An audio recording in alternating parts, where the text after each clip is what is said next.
यह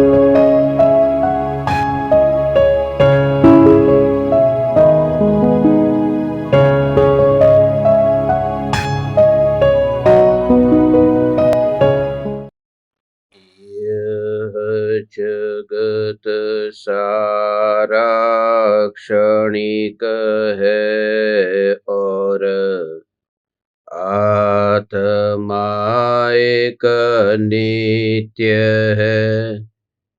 आत्मा का अनुभव बस एकमात्र नित्य है। कहा न राज को कर नमन, करो महान यह काज। आप्त ज्ञान के प्राप्ति है, मंगलमय सुख साज। मंगलमय सुख साज।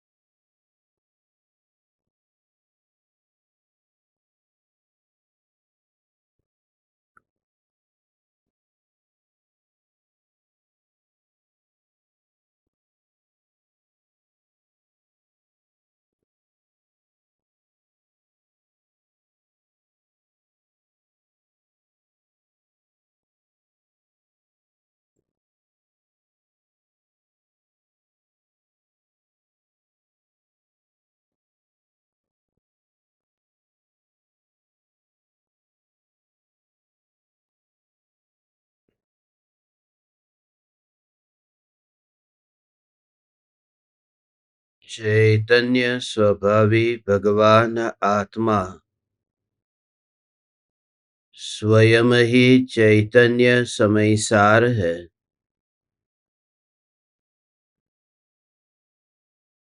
चैतन्य समयसार का प्रतिपादक ग्रंथाधिराज समयसार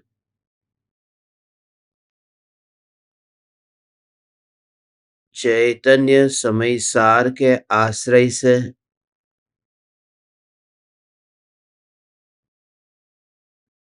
रत्नत्रयी की प्राप्ति की कला सिखाता है। सम्यक दर्शन, सम्यक ज्ञान और सम्यक चारित्र, इन तीनों को एक शब्द में रत्नत्रयी कहते हैं।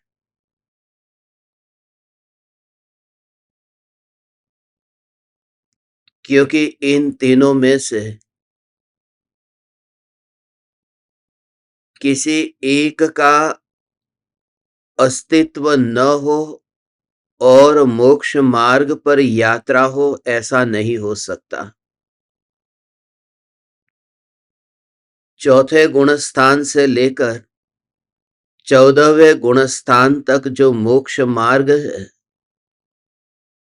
उसका आधार यह रत्नत्रयी है। इसलिए तत्वार्थ सूत्र के प्रारंभ में ही ये लिखा, सम्यक दर्शन ज्ञान चारित्राणि मोक्ष मार्ग। तत्वार्थ श्रद्धानम सम्यक दर्शनम, ये बाद में लिखा है। पहले ये लिखा कि सम्यक दर्शन, सम्यक ज्ञान और सम्यक चारित्र, इन तीनों की एकता मोक्ष मार्ग है। वहां मार्ग लिखा है, वो एक वचन है। वो ये बताता है कि मोक्ष के मार्ग अनेक नहीं है, मार्ग तो एक है। उस मार्ग का निरूपण अनेक प्रकार से किया है। इसलिए परम कृपालु देव ने भी कहा, આગળ જ્ઞાની થઈ ગયા, વર્તમાનમાં હોઈ, થાશે કાળ ભવિષ્યમાં, માર્ગ ભેદ નહીં કોઈ। ये मार्ग में कोई भेद नहीं है। ये बताना चाहते हैं कि वर्तमान में पंचम काल है, मगर पंचम काल की वजह से कोई मोक्ष के मार्ग के स्वरूप में किसी भी प्रकार की छूटछाट नहीं हो सकती है। द्रव्य, क्षेत्र, काल और भाव की अपेक्षा से देखें तो मोक्ष का मार्ग एक ही है। द्रव्य की अपेक्षा से देखें तो चारों गतियों के संगनी पंचेंद्रिय जीवों के लिए रत्नत्रय की प्राप्ति ही मोक्ष का मार्ग है। देव गति में देव हो या सातवें नरक का नारकी हो, सम्यक दर्शन की प्राप्ति के बिना चारों गतियों में कहीं भी धर्म की शुरुआत नहीं हो सकती। क्षेत्र की दृष्टि से भी देखें कि ऊर्ध्वलोक, मध्यलोक, अधोलोक हो या फिर भरत क्षेत्र हो, विदेह क्षेत्र हो, ऐरावत क्षेत्र हो, मोक्ष के मार्ग में फर्क नहीं हो सकता। वरना क्या होगा कि वर्तमान में यहां पर जो अनुभूति हुई और फिर यहां से मरकर स्वर्ग में देव हुआ तो वहां नया अभ्यास करना पड़ेगा। नरक में गया तो वहां नया अभ्यास करना पड़ेगा। मगर आत्मा वही है, सिर्फ क्षेत्र बदला है। इसलिए क्षेत्र के बदलने से अंतर की परिणति नहीं बदलती।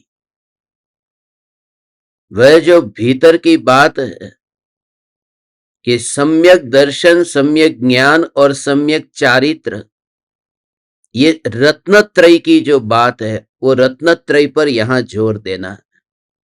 कुछ बातें ऐसी भी समझने जैसे ही है कि जो वर्तमान में 5 इंद्रिय है, तो 5 इंद्रिय और मन, ये संगनी पंचेंद्रिय जीव को सम्यक दर्शन की प्राप्ति होती है। फिर क्षेत्र की दृष्टि से ये तीनों लोक में सम्यक दर्शन की प्राप्ति हो सकती है। फिर काल की दृष्टि से कि पंचम काल भी सम्यक दर्शन की प्राप्ति में बाधक नहीं बनता। पंचम काल के अंत तक यहां पर धर्म होगा। और भाव की अपेक्षा से देखें तो शुद्ध भाव धर्म है, शुभ भाव और अशुभ भाव धर्म नहीं है। तो चारों प्रकार से वो भेदभाव नहीं है कि द्रव्य, क्षेत्र, काल और भाव, इन चारों गतियों में सम्यक दर्शन अनिवार्य है। तीनों लोक में सम्यक दर्शन अनिवार्य है। चौथा काल हो या पांचवा काल हो, सम्यक दर्शन अनिवार्य है। या फिर शुभ भाव, अशुभ भाव हो तो भी सम्यक दर्शन अनिवार्य है। चौथे गुण स्थान में सम्यक दर्शन अनिवार्य रूप से होता है, भले शुभ भाव हो या अशुभ भाव हो। ये स्वरूप इसलिए बताते हैं कि सम्यक दर्शन को किसी भी प्रकार के बाह्य संयोगों की अपेक्षा नहीं है। परिणति की निर्मलता की, शुद्धि की वृद्धि में फर्क पड़ता है, मगर वो जो परिणति में सम्यक चारित्र रूप जो परिणति है वो ऐसे ही रहती है। जैसे देखो कि 5 पांडव में से 3 पांडव वो तो मोक्ष में गए और 2 पांडव है वह स्वर्ग में गए। अब कैसे फर्क पड़ता है वो आपको समझने जैसा है, जो आपने कभी सोचा नहीं होगा कि वर्तमान में जो आत्मा मध्य लोक में रहता है, और मध्य लोक हो या ऊर्ध्वलोक हो, आत्मा तो वही है। शरीर से क्या फर्क पड़ता है? मध्य लोक, ऊर्ध्वलोक से क्या फर्क पड़ता है? मनुष्य का शरीर हो तो आत्मा तो वही है। देव का शरीर हो तो आत्मा तो वही है। मध्यलोक हो या फिर ऊर्ध्वलोक हो, आत्मा तो वही है। फिर चौथा काल हो, पंचम काल हो, छठा काल हो, आत्मा तो वही है। फिर कैसे भी भाव आत्मा में उत्पन्न होते हो, आत्मा तो वही है ना। आत्मा वही है, मगर वो दो पांडव जैसे ही यहां पर मृत्यु हुई और स्वर्ग में देव बने, तो देव बनते ही उनका गुणस्थान ऑटोमेटिकली चौथा गुणस्थान हो गया। इसका मतलब कि मृत्यु गुणस्थान से गिरा देती है। मृत्यु से क्या फर्क पड़ता है, आत्मा तो अमृत है।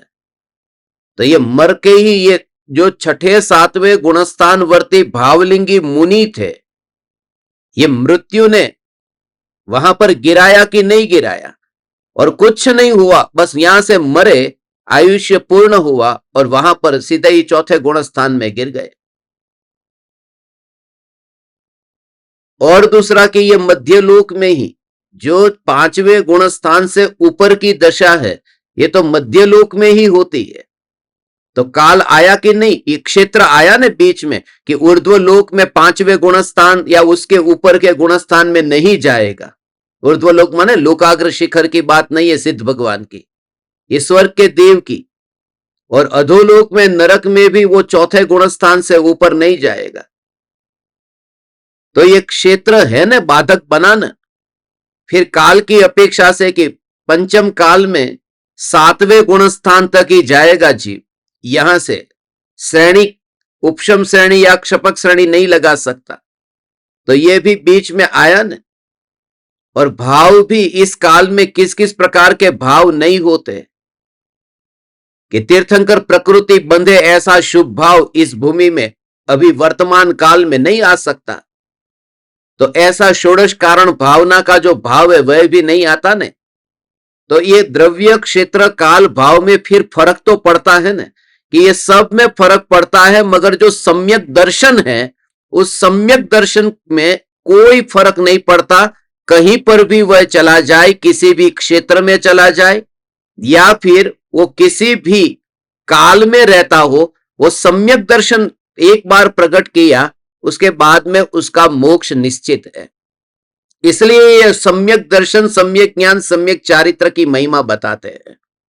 भले ही उनकी मृत्यु हुई, मुनि धर्म छूट गया, मगर सर्वार सिद्धि के देव होकर के उनका गुणस्थान से पतन तो नहीं हुआ ना,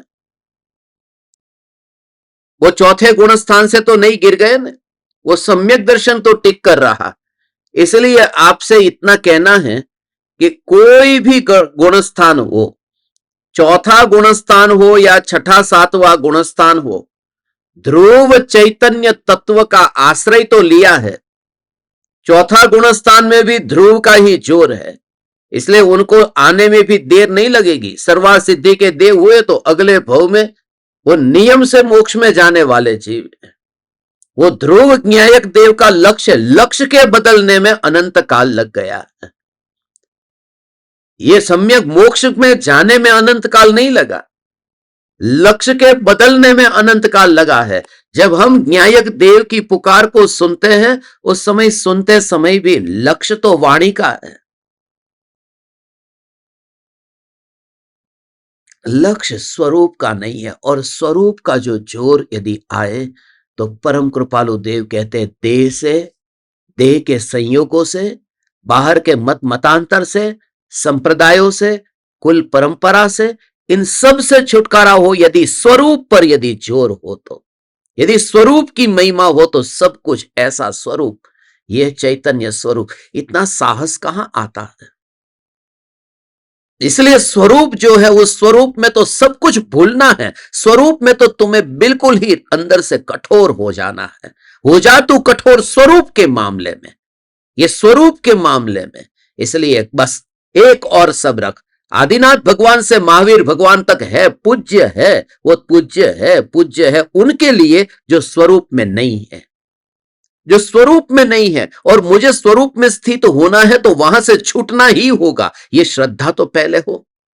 और मेरे से महान इस जगत में और कोई नहीं है। हाँ, हो सकता है कि दूसरे व्यक्ति को उसके अहंकार को चोट लगे, दूसरे व्यक्ति की स्वयं की मान्यता की वजह से और स्वयं के अपेक्षा भाव की वजह से उसे चोट लगे कि अरे ये देखो हमारे धर्म का अपमान कर रहा है, आदिनाथ से महावीर का अपमान कर रहा है, सनातन दिगंबर जैन धर्म का अपमान करता है। बट हु केयर्स, कौन परवाह करता है। मैं चैतन्य पर इतना जोर हो कि संप्रदाय से छूट जाए।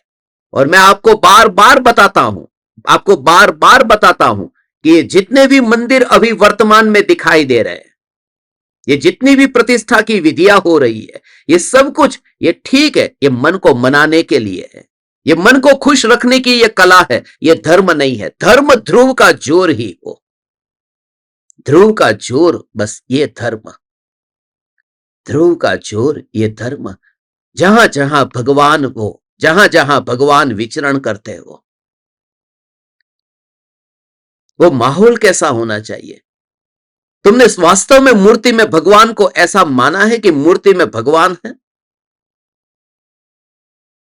साक्षात भगवान के पास जाकर के जब हित नहीं हुआ था, क्योंकि चैतन्य का जोर नहीं था, और मूर्ति में रह करके पूरी जिंदगी उसमें ही संप्रदाय, मैं संप्रदाय में नहीं मानता हूं, मैं संप्रदाय का गुलाम नहीं हूं। यदि तुमने मूर्ति में परमात्मा को माना है तो उस मूर्ति का परमात्मा के तुल्य आदर कभी किया? ये वरघोड़ा निकलता है, ये जुलूस निकलता है, भगवान की मूर्ति को देखो, रथ यात्रा में लेकर के निकलते कि नहीं, ये भगवान है, सिर पर उठा उठा करके रास्ते पर निकलते हैं ना लोग।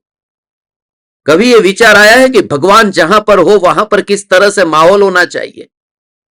रास्ते पर भगवान निकल रहे, कौन निकले? वो मूर्ति नहीं है, वो तीन लोक का नाथ भगवान है, तीन लोक का नाथ भगवान है, और कोई सिगरेट पी रहा है उनके पास में, क्योंकि रास्ते पर खड़े हुए लोगों को क्या लेना देना कि ये भगवान है। भगवान के पास में कोई सिगरेट पिएगा? भगवान शराब के ठेके के पास से निकलेंगे? इसलिए वास्तव में जो विधि है वो तो उसी पांडाल के अंदर भगवान की विधि जो करनी है वो कर देनी चाहिए। भगवान को ऐसी जगह पर, ऐसी गलियों में कहां घुमा रहे हो तुम? वास्तव में तुमने भगवान माना ही नहीं है।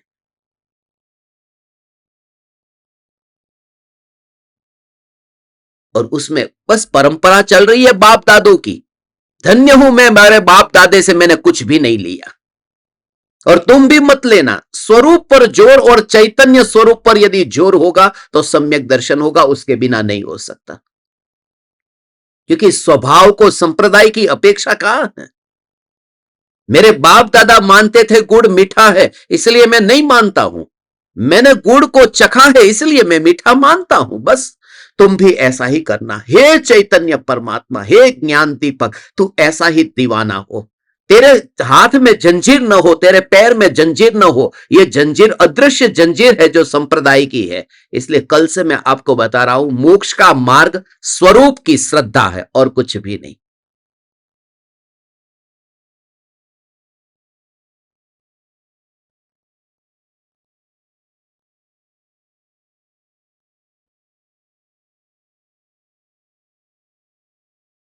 स्वरूप की श्रद्धा। अकेला आत्मा होकर के यदि चिंतन करेगा तो ही समझ में आएगा। मां बाप से नाता जोड़ करके कि मैं इनका बेटा हूं और धर्म क्या है, तो फिर संप्रदाय आएगा। मैं इस गांव में पैदा हुआ हूं और धर्म क्या है, तो संप्रदाय आएगा। मैं जिस समाज में पैदा हुआ उस समाज में क्या हो रहा है, तो फिर संप्रदाय आएगा, मत मतांतर आएगा। मगर यदि देह के परमाणुओं से अलग ये जानने वाला जो तत्व है वह क्या है, ऐसा यदि भाव आया न भगवान, तो फिर तो स्वभाव के जोर से सम्यक दर्शन हुए बिना नहीं रहेगा। ये स्वभाव का जोर है। बस मुझे किसी ने बताया ही नहीं, ऐसा हो जा तू, मुझे किसी ने बताया ही नहीं है धर्म क्या है। मैं तो वह ध्रुव न्यायक देव सत्ता स्वरूप हूं। प्रकट होने की बात जो है, वो प्रकट होने की बात, वो परिणाम की बात है, वो हो जाता है प्रकट। ओ उसके लिए भी कुछ नहीं, तेरा ध्रुव चैतन्य तत्व का जोर। यहां तक कि सम्यक दर्शन ही मोक्ष का मार्ग है, मगर सम्यक दर्शन के लिए भी तो इतनी उछल कूद मत कर। वैसे तू करता ही नहीं है, आज तक कभी नहीं की। कितनी परवाह है, किसी से तुझे 1 करोड़ लेना है तो तुझे कितनी चिंता होती है, और सम्यक दर्शन कब आएगा उसकी उतनी चिंता नहीं है। ये बोलने की बात है कि सम्यक दर्शन पाना है। दोपहर में थाली पर बैठ गए हो और रोटी सब्जी नहीं आ रही है और 10 मिनट तुमने इंतजार किया, तो कैसा लगता है? कब आएगी रोटी? पत्नी को कैसे चिल्लाते हो? रोटी लाने कब से बैठा हूं यहां पर। सभी कभी सम्यक दर्शन के लिए ऐसा भाव भी कहां आया है कि सम्यक दर्शन पाना। अभी लक्ष्य ही डिसाइड नहीं हुआ है, अभी बात ही खाली बोलने की और सुनने की है। अभी हालत हमारी ऐसी है, बोलने सुनने की बात में ही अटके हुए हैं। अभी तो डिसाइड ही नहीं हुआ है कि वास्तव में सम्यक दर्शन पाना है। और सम्यक दर्शन पाना है तो फिर उसका एक ही उपाय है, उसकी प्राप्ति को उसके काल पर छोड़ दे।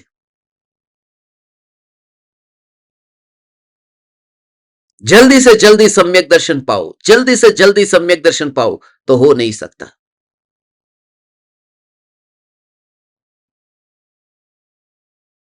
यहां कोई ऐसी सुविधा नहीं। बच्चे को बस मुझे बच्चा चाहिए, बच्चा चाहिए, मुझे जल्दी से जल्दी बच्चा चाहिए, तो बस 5 महीने का बच्चा है, जल्दी से जल्दी, अब जल्दी से बच्चा चाहिए, तो पेट काट दो और निकाल दो, मरा हुआ निकलेगा। वो उसके समय पर ही जन्म लेगा, उसे समय से पहले पैदा नहीं किया जा सकता।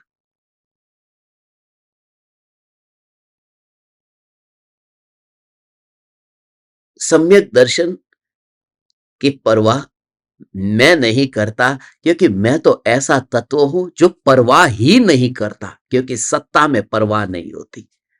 जब ये तुम विचार करते हो, सुनते हो, तुम्हारे अंदर जो भाव आता है ना, उस भाव से सीधा ही पर्याय में वो मिथ्यात्व पर प्रहार होता है। वो मिथ्यात्व पर प्रहार होता है कि ये स्वरूप मैं हूं। और वो भी होता है तो होता है भगवान। ये न्यायक की मस्ती ऐसी है, ध्रुव न्यायक, ध्रुव न्यायक, ध्रुव न्यायक। ओ हो, इसलिए तो स्थान बदलता है। कल रात्रि में मैंने आपसे कहा ना, स्थान बदलता है, टॉपिक नहीं बदलता। कहीं पर भी रहे, ये इसका प्रमाण है। जो व्यक्ति जहां जाएगा वहां ऐसा, जो लड़ाई करने का जिसका स्वभाव है, कहीं जाएगा लड़ाई करेगा। जिसका प्रेम वाला स्वभाव है, जहां जाएगा वहां प्रेम हो जाएगा। कहते हैं इसका नेचर बहुत अच्छा है, जहां जाता है वहां घुल मिल जाता है। लोगों की वजह से नहीं, उसके स्वभाव की वजह से। जब तक तुम्हारा स्वभाव ही चैतन्यमय ऐसी मस्ती वाला हो गया, फिर कहीं पर भी हो। ये 155वीं गाथा, ये रत्नत्रय से ही मोक्ष मार्ग है, इस बात को सिद्ध करती है। देखिए हम यात्रा करते हैं।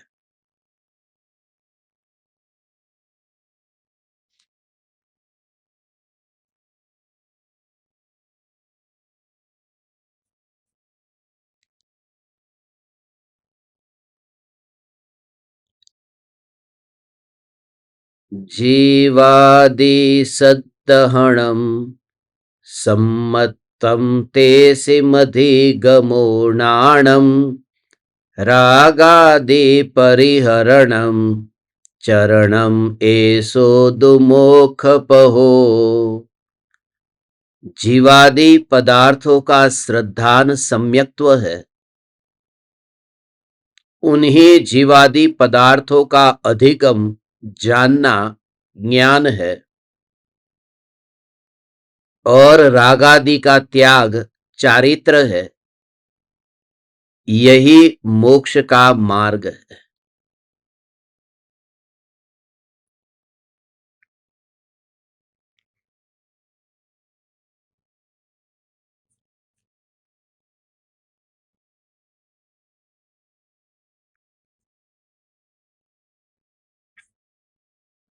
सम्यक दर्शन, जीवादि सद्दहणम, ये श्रद्धा, यथार्थ श्रद्धा जो है उसी का नाम सम्यक्त्व है। यथार्थ श्रद्धा और उसी का ज्ञान ये सम्यक ज्ञान है। और रागादि भावों से, इसमें स्पष्ट भ्रम न हो इसलिए लिखा रागादि परिहरणम चरणम, जिससे लोग यह न समझ बैठे कि सम्यक चारित्र माने क्या, कि क्रियाकांड। ये सम्यक चारित्र इसमें कहीं नहीं बताया। इसमें बताया रागादि भावों का त्याग, ये सम्यक चारित्र है।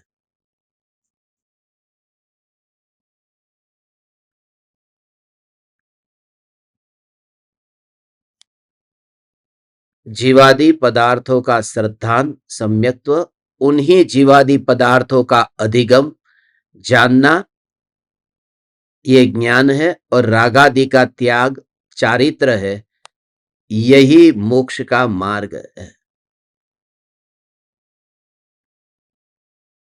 पदार्थ लिखा है ना, पदार्थ कहते ही ये पुण्य पाप का प्रकरण है। जब द्रव्य की बात आती है तो 6 द्रव्य, तत्व की बात आती है तो 7 तत्व है, और पदार्थ की बात आती है तो कहते 9 पदार्थ है। उन 9 पदार्थ में पुण्य और पाप को लिया है। 7 तत्व तो है ही, उसमें पुण्य पाप को जोड़ करके 9 पदार्थ है। तो जीवादि पदार्थों का श्रद्धा, अब श्रद्धा पहले नहीं होती, पहले तो होता है ज्ञान, क्योंकि ज्ञान के ऊपर श्रद्धा की मोहर लगती है।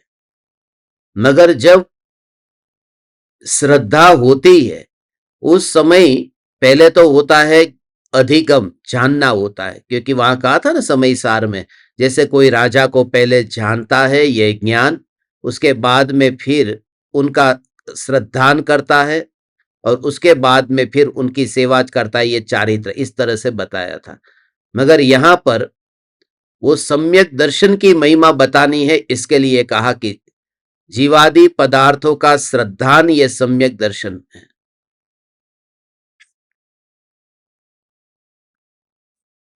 ये श्रद्धा में क्या है उसके बारे में थोड़ा समझने जैसा है कि जीवादि पदार्थों की श्रद्धा में जीव की श्रद्धा और अजीव की यथार्थ श्रद्धा, दोनों द्रव्यों को अलग अलग मानना, जीव और अजीव को अलग मानना और पुण्य पाप को एक मानना, ये 4 पदार्थ की बात तो हो गई।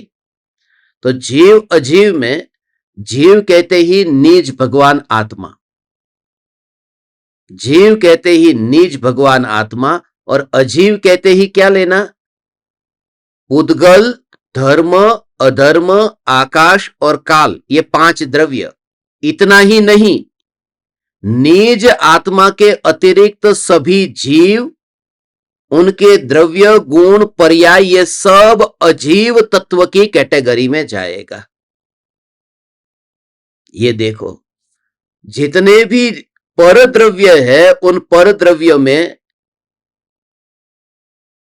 आश्रव, बंध, संवर, निर्जरा और मोक्ष, ये जो 5 तत्व है ना, उन 5 तत्वों में ये जो पर्याय रूप 5 तत्व है, आश्रव भी पर्याय है, बंध पर्याय, संवर, निर्जरा, मोक्ष पर्याय, मगर वो पर्याय जो है वो पर्याय निज आत्मा की पर्याय है, पराये आत्मा की पर्याय नहीं है। जो 9 पदार्थ में या 7 तत्व में जो मोक्ष है, मोक्ष माने क्या, मोक्ष माने अपने आत्मा का मोक्ष।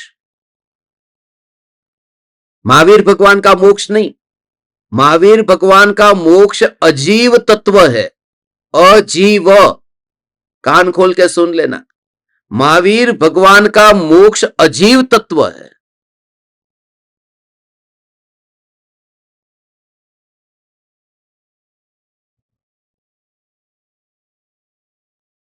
क्यों ये अजीव तत्व है, क्योंकि मोक्ष तत्व उपादेय तत्व है,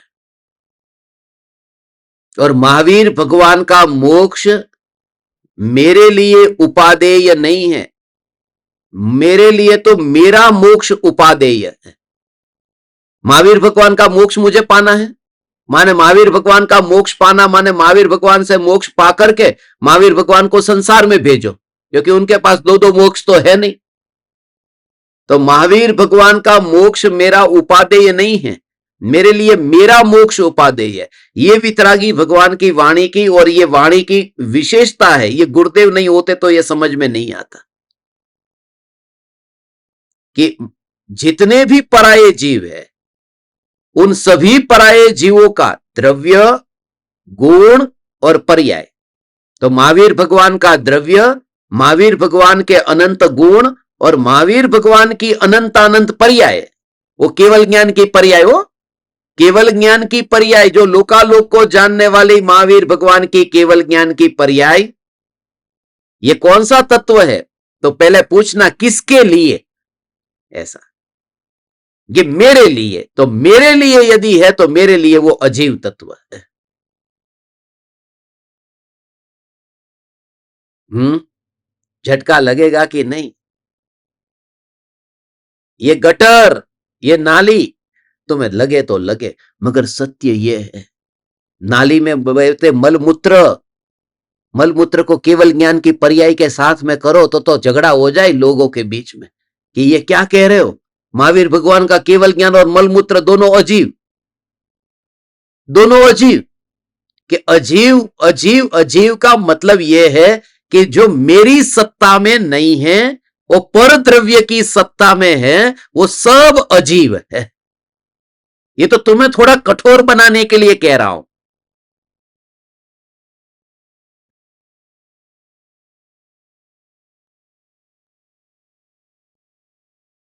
सभी आत्मा समान है, तो उसमें निगोदिया से लेकर के महावीर भगवान तक सभी जीव वो किस में आएंगे? वो अजीव तत्व में, मेरे को छोड़ करके। इसलिए स्व की महिमा है, जीव में अकेला जीव है। तो 6 द्रव्य जो है वो 6 द्रव्य में भी जीव द्रव्य है, और 7 तत्व में भी जीव तत्व है। मगर 6 द्रव्य में जो जीव द्रव्य है उसका अर्थ अनंत जीव, उसमें अनंत जीव द्रव्य लेना। जीव अनंत है, पुद्गल अनंत अनंत है, ये कहा ना, तो उसमें सब अनंत आ जाएंगे। इसलिए पुद्गल और अजीव में अंतर है। यह मत समझना कि अजीव माने पुद्गल ही। पुद्गल में तो स्पर्श रस गंध वर्ण है, उसे पुद्गल कहते हैं। और अजीव किसको कहते हैं? जिसमें ज्ञान दर्शन नहीं है, ऐसा नहीं। जो जीव हूं उससे जो भी अलग है वो सब अजीव है। अजीव का मतलब जड़ नहीं है, क्योंकि महावीर भगवान तो चेतन है। मगर मैं जो जीव हूं, इस जीव का, ये दृष्टि का विषय जो जीव है उसकी सत्ता से बाहर है।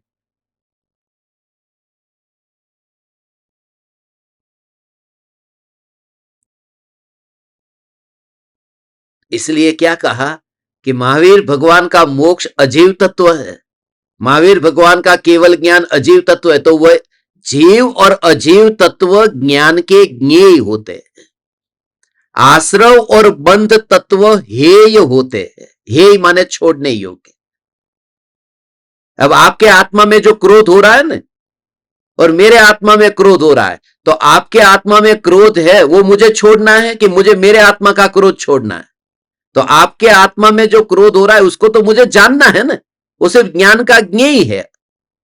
और मेरे अंदर जो क्रोध हो रहा है वो छोड़ना है। तो मेरे आत्मा में उत्पन्न होने वाला क्रोध वह आश्रव तत्व है, और आपके आत्मा में उत्पन्न होने वाला क्रोध मेरे लिए अजीव तत्व है।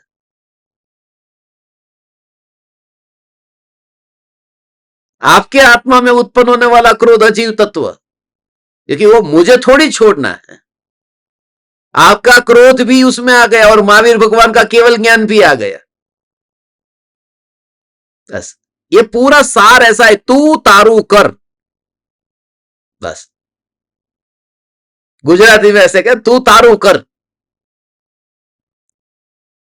और बस एक ही वाक्य, महावीर भगवान को केवल ज्ञान प्रकट हुआ तो तुरंत ही तेथी मारे शू,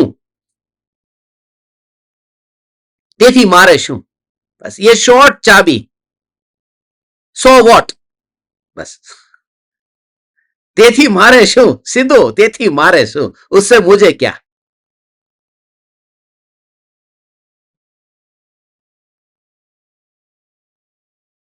कि उससे मुझे कुछ भी नहीं, उससे मुझे इसलिए कुछ भी नहीं क्योंकि अनंत सिद्ध परमात्मा थे ना। जब मैं निगोद में था तो अनंत सिद्ध परमात्मा थे ना साथ में, वहां पर सिद्ध शिला पर थे ना, मैं निगोद के रूप में था। मगर वे अनंत सिद्ध परमात्मा कहते ना, तू चिंता मत करो मैं तेरे साथ में हूं ना, तू चिंता मत कर मैं तेरे पास में बैठा हूं, हे ज्ञान दीपक मैं तेरे साथ में हूं, तुझे कुछ नहीं होने दूंगा, तेरे पास में बैठा हूं।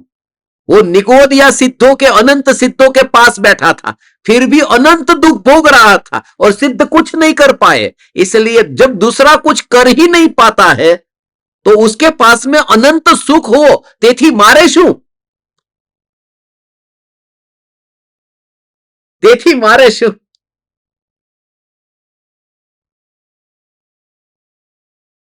मुझे तो बस બીજાના મહેલને જોઈને પોતાના ઝૂંપડા ન બાળી ન ખાય. गुजराती में क्या, दूसरे के महल को देख करके अपने झोपड़े को नहीं जला देते.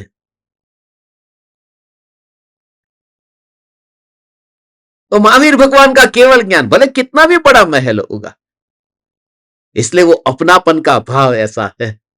ये ध्रुव न्यायक देव में अपनापन. ओहो, अपना है ना, अपने पर जोर है.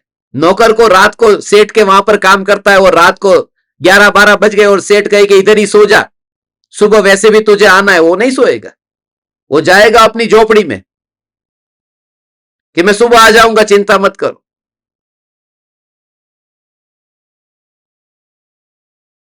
क्योंकि नौकर बनकर के जाग रहा हूं, नौकर बनकर के सोना नहीं चाहता. मैं उस झोपड़ी में जाकर सोऊंगा. यहां सोएगा तो नौकर सोएगा, झोपड़ी में सोएगा तो सेठ सोएगा. वो मालिक बनकर के सोना चाहता हूं, क्योंकि अपनी है ना झोपड़ी. वो अपने का भाव में बता रहा हूं कि जिसको अपना माना है वो कैसा भी हो वो अच्छा ही लगता है.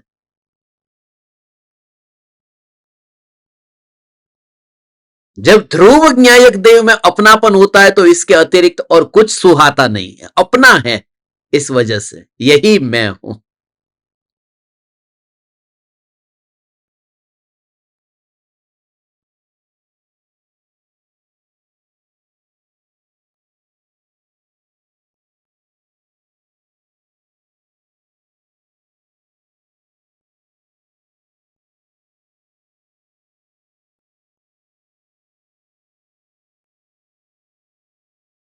अपनापन को नापने की 3 चाबी है. एक, ये 3 सूत्र है अपनापन को.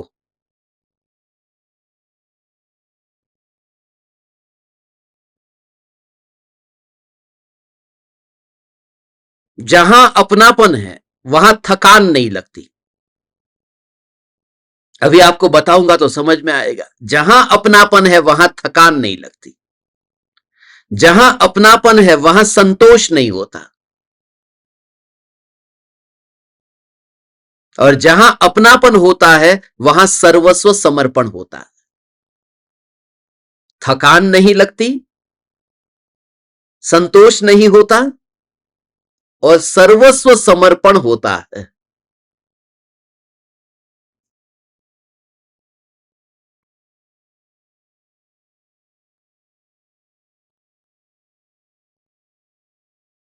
थकान नहीं लगती है.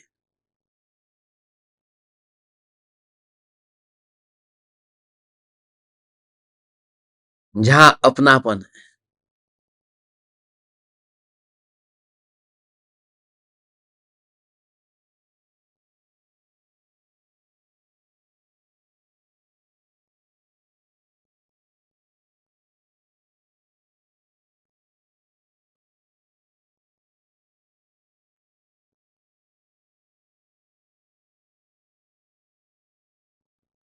अपने बेटे के लिए कुछ करना पड़े ना तो मां को थकान नहीं लगती.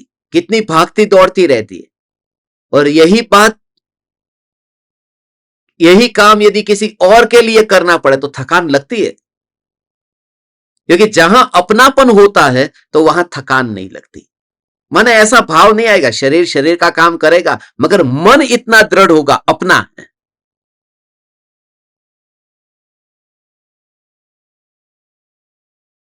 संतोष नहीं होता. ताजमहल देखने के लिए गए तो 10 मिनट ताजमहल देखा और फिर ऐसा हुआ कि चलो फिर अब चलो चलते, चलो चलते. और अपने घर को देखते हैं तो जन्म से लेकर मरण तक देखते रहे दीवारों को तो भी संतोष नहीं होता. देखते ही रहते, देखते ही रहते. क्योंकि जहां अपनापन होता है वहां संतोष नहीं होता. और देखो, और देखो, प्रेमी प्रेमिका को देखते हैं ना. प्रेमिका कहती बस अब मुझे जाना पड़ेगा, मेरे घर पे लोग इंतजार कर रहे हैं. नहीं नहीं नहीं, थोड़ा और बैठने, थोड़ा और बैठने. जहां अपनापन है वहां संतोष नहीं होता. और तीसरा कि अपनापन होता है वहां सर्वस्व समर्पण होता है.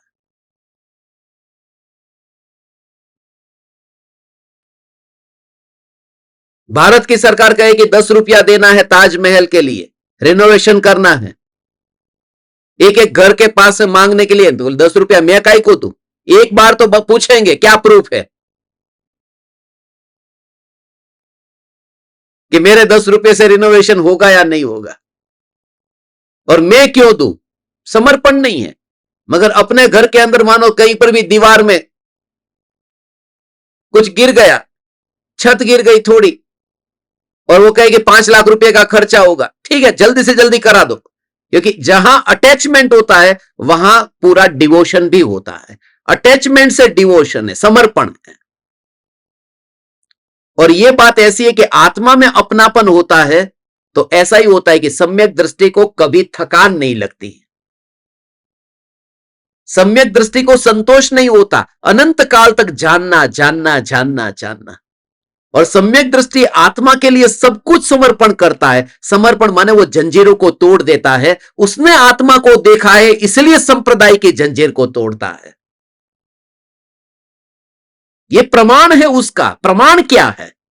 प्रमाण यह है कि उसने आत्मा को देखा है, तो फिर वो श्वेतांबर नहीं रहा और दिगंबर भी नहीं रहा।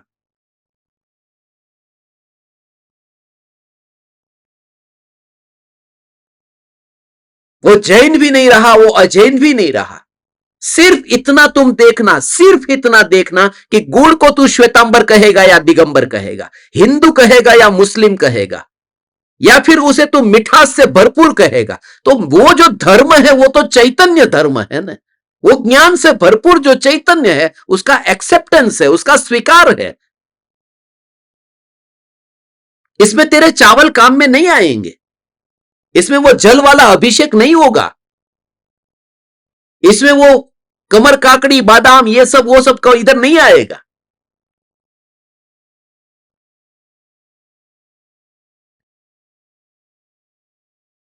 इसमें कोई महाव्रत नहीं आएंगे, अणुव्रत नहीं आएंगे। इसमें तो ध्रुव चैतन्य की श्रद्धा आएगी।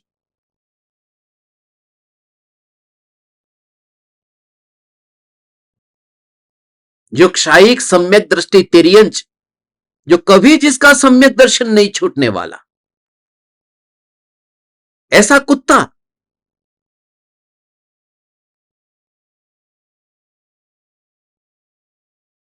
और जो द्रव्यलिंगी मुनि जो बिल्कुल बैठे हैं, जिसके ऊपर इतना प्रहार होता है, उसके शरीर को काट रहे, विरोधी शत्रु आकर के शरीर को काटे, उनके शरीर को चीर दे, और उसके साथ साथ में उनके शरीर के ऊपर नमक मिर्ची डाले, और तो भी उनको कुछ भी नहीं होता और बैठे हैं, ऐसा मुनि भी सम्यक दर्शन नहीं है तो भटकता है, क्योंकि वो सप्रेस कर रहा है। उसने आत्मा को नहीं पहचाना, बस बात यह है।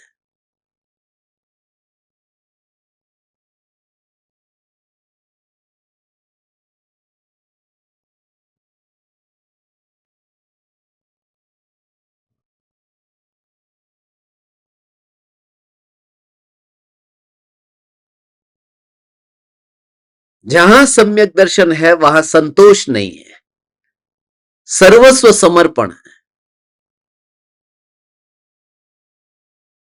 और उस सम्यक दर्शन के कारण, सम्यक श्रद्धा के कारण, मैं चैतन्य परमात्मा हूं, मैं चैतन्य परमात्मा ही हूं, ये आंखों से दिखाई नहीं देती है ये श्रद्धा, इसलिए धर्मी की पहचान नहीं हो पाती।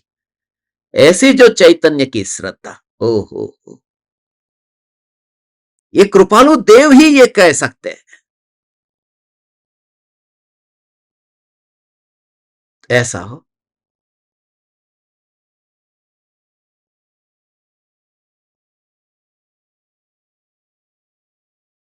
ये कृपालु देव ये कह सकते हैं कि मैं ध्रुव चैतन्य तत्व हूं, मैं दूसरा महावीर हूं।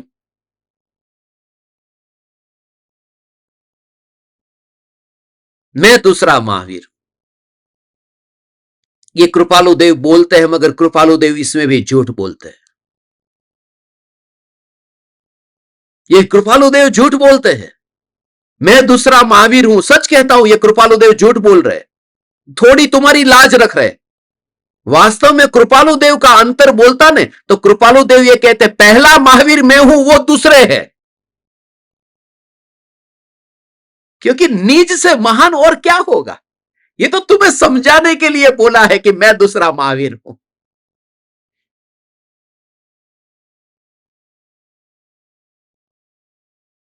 यदि मैं लिखूंगा तो मैं तुमसे यही कहूंगा कि मैं पहला महावीर हूं, वो दूसरे महावीर है, क्योंकि मैं जीव हूं और वो अजीव है। 7 तत्व में जीव तत्व पहला है और अजीव तत्व दूसरा है, वो दूसरे महावीर है। ये कृपालु देव की उसमें भी करुणा थी कि ये लोग नहीं पचा पाएंगे, और इतना नहीं पचा पाएंगे तो ये कहां पचाएंगे कि मैं पहला महावीर हूं।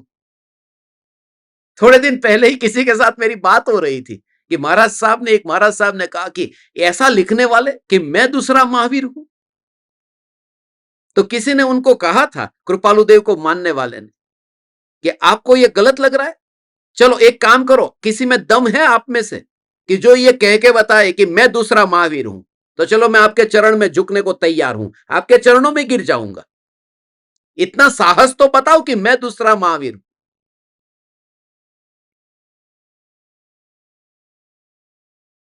महावीरे मारो धर्म કેટલાક અંશે ચાલતો કર્યો। मारो धर्म चालतो करो तो मेरा धर्म महावीर ने चलाया था या उनका धर्म मैं चला रहा हूं। ये सब उल्टा सीधा कृपालु देव, इसलिए सम्यक दृष्टि समझ में नहीं आते कि ज्ञानी ऐसा क्यों बोलते हैं कि मारो धर्म महावीर भगवान ने चालतो કર્યો तो।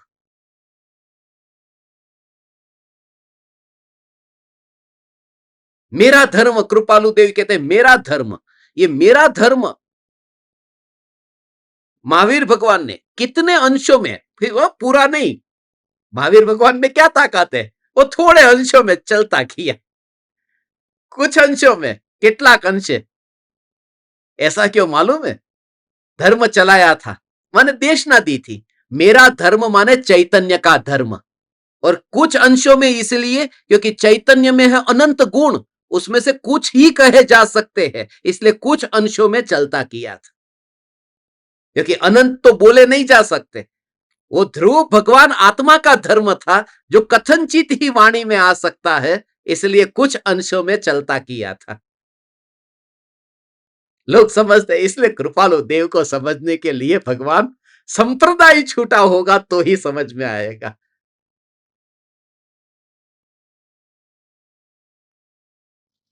ऐसा चैतन्य का ये कनेक्शन है। ओ हो।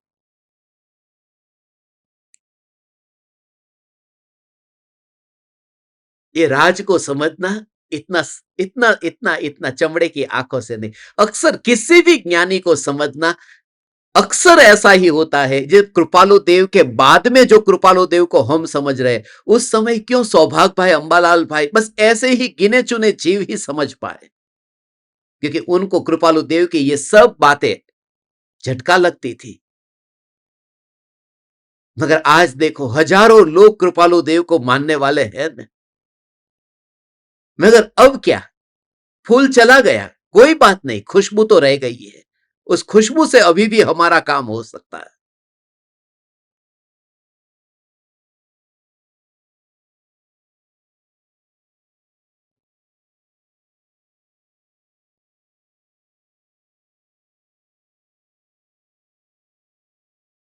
मुझे तो ये दो वाक्य खास इतने प्रीतिकर लगते हैं, मैं दूसरा महावीर हूं और महावीर ने मेरा धर्म कुछ अंशों में चलता किया था। जब भी किसी को छेड़ना हो ना, मैं इसी पत्र को लेता हूं और फिर वहां पर खुलासा करता हूं। जो ये बोलता है कि कृपालु देव पर, हम कृपालु देव को मानते हैं, आप आकर के हमारे देरासर में उपाश्रय में प्रवचन दो कृपालु देव पर। तो मैं पूछता हूं सचमुच आप मानते? कि हाँ मानते। फिर ये पत्र जब लेता हूं तो फिर डाउट होता है कि इसमें थोड़ा।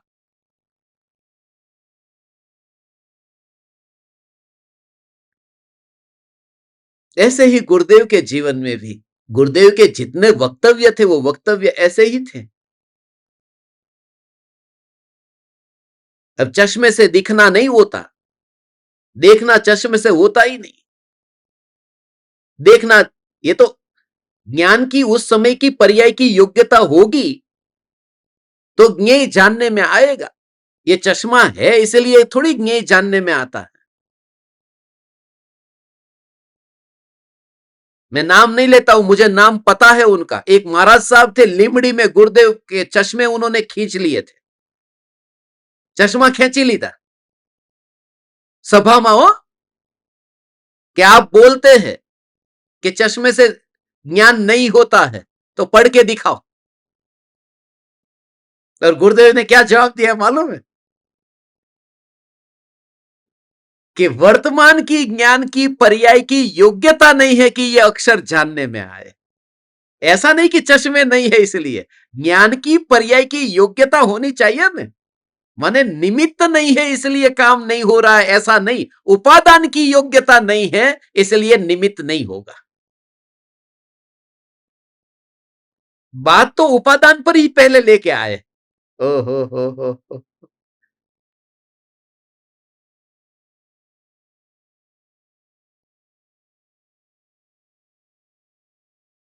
ऐसे गुरुदेव, ऐसे कृपालु देव, ऐसे ज्ञानी धर्मात्मा, हम सभी बंधनों से मुक्त है। ये गुरु की महिमा इसलिए आती क्योंकि इनसे हमने पाया है। ऐसे कोई भी गुरु हो, आप किसी भी गुरु को मानते हो, जिन्होंने ये तत्व समझाया है, उनके प्रति अहोभाव से भरना, अहोभाव से भरना, और उनको अजीव जानना, और अहोभाव को आश्रव जानना, और स्वयं को जीव जानना, तब संवर निर्जरा होगी और मोक्ष होगा। ये तत्व की श्रद्धा का नाम सम्यक दर्शन। समझ में आया? फिर से एक बार बोलो कि परम कृपालु देव गुरुदेव ऐसे ज्ञानियों को अजीव जानना, अजीव मानना, मगर उनके प्रति भक्ति का भाव आए तो उन्हें आश्रव बंध मानना, मगर अपने को तो जीव मानना, तब संवर और निर्जरा होंगे। और संवर निर्जरा होंगे तो मोक्ष हुए बिना नहीं रहेगा। नया डिपॉजिट नहीं होगा, पुराना विड्रॉ हो जाएगा, तो एक दिन अकाउंट जीरो हो जाएगा। संवर माने नया डिपॉजिट ना होना, निर्जरा माने स्लोली स्लोली विड्रॉ होना, और मोक्ष माने पूरी तरह से जीरो। हे परम कृपालो देव, हे गुरुदेव, ये निश्चय और व्यवहार ये ऐसा ही है। हो, ऐसा ही है। जिन जिन जीवों की ऐसी होनहार होती ना, उनको महाराज साहब को भी ये पचा नहीं मार। और आप परमात्माओं को ये क्यों पच रहा है? ऐसा नहीं है कि आप स्वच्छंदी है, आप सप्त व्यसन का सेवन करते हैं, आप शराबी है, आप जुआरी है, नहीं, आप रात्रि भोजन के त्यागी है, जमीन कंद नहीं खाते हैं, आप सदाचार से जीवन जीते हैं, ब्रह्मचर्य का पालन करते हैं, और फिर भी स्वच्छंदी हुए बिना आपको ये ध्रुव चैतन्य का मार्ग रुचिकर लगा है, माने बस आप पहुंच गए सही जगह पर, सही जगह पर पहुंच गए।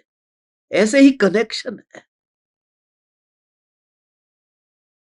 और जहां जहां पर भी मैं जाता हूं ने, मैं अभी थोड़े दिन पहले सतना गया, चित्रकूट गया, वहां पर भी ऐसे जीव को मैं मिला, ऐसा लगा कि कितने भवों का रिलेशन है, कि बात सुनते ही ऐसा ओ हो, ये बात कुछ अलग है।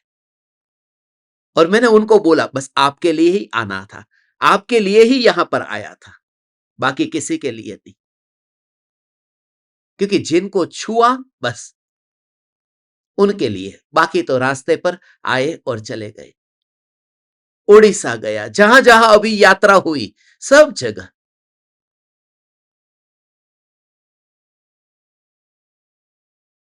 धन्य है हम। हे गुरुदेव आप हमें मिले हैं, हे कृपालु देव आप हमें मिले हैं, आपने हमें संप्रदाय से छुड़ाया है। सम्यक दर्शन, सम्यक ज्ञान और सम्यक चारित्र, ऐसी 7 तत्व की जब यथार्थ और नव पदार्थ की पुण्य पाप जोड़ करके ये यथार्थ श्रद्धा जब होती है,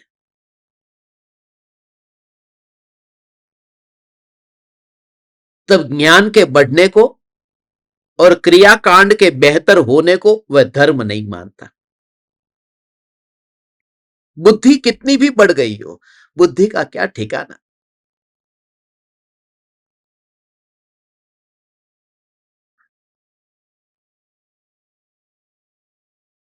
आपको खुद को ऐसा होता है ना, कभी कभी कुछ कुछ ऐसा याद आते आते याद नहीं आता, ऐसा अंदर से ऐसा याद, मैं कुछ कहना चाहता था, याद नहीं आ रहा, अभी आएगा। मैंने आपको इतना भी भरोसा है कि अभी आएगा, थोड़ी देर रुको।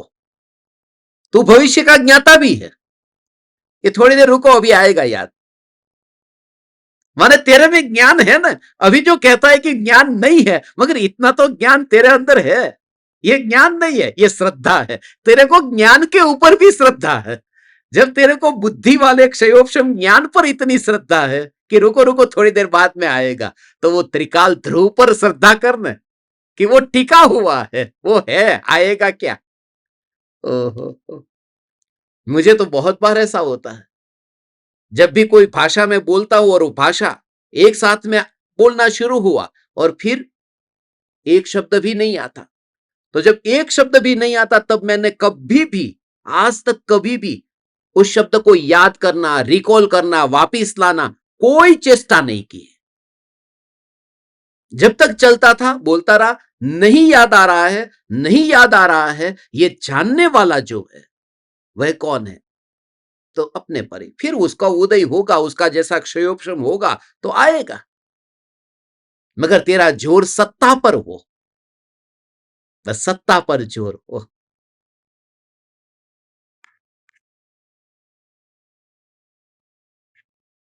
सम्यक दर्शन, सम्यक ज्ञान, सम्यक चारित्र, एक चैतन्य तत्व के आश्रय से बस सच्चे देव शास्त्र गुरु की, परम कृपालु देव गुरुदेव आदि तीर्थंकर परमात्मा आदि की यथार्थ भक्ति होती है। इस गाथा को मैं ऐसे ही देखता हूं, ऐसे गुरुदेव की भक्ति करनी है तो गुरुदेव की भक्ति करने से पहले एक चैतन्य को पहचानो। ये उंगली कितनी है? 5। ये उंगली कितनी है? 5। तो ये हो गई, दोनों हाथ जोड़े तो 55 हो गया। ये 5 5, ये 55 हो गया। मगर 55 करने से पहले एक स्वरूप को पहचान लेना, क्योंकि गाथा नंबर 155 है। ऐसा एक आत्मा को पहचान करके कृपालु देव को, गुरुदेव को नमस्कार करते हैं, अनंत अनंत प्रणाम करते हैं। चैतन्य समयसार, चैतन्य समयसार, चैतन्य समयसार।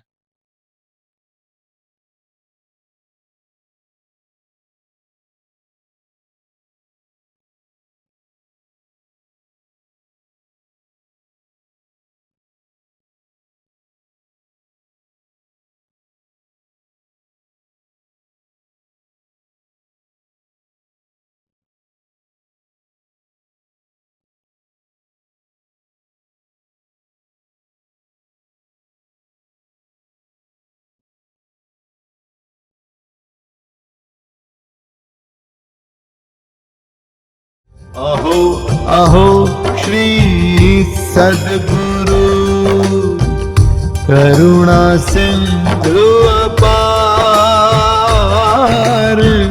इस पामर पर प्रभु किया अहो अहो उपकार,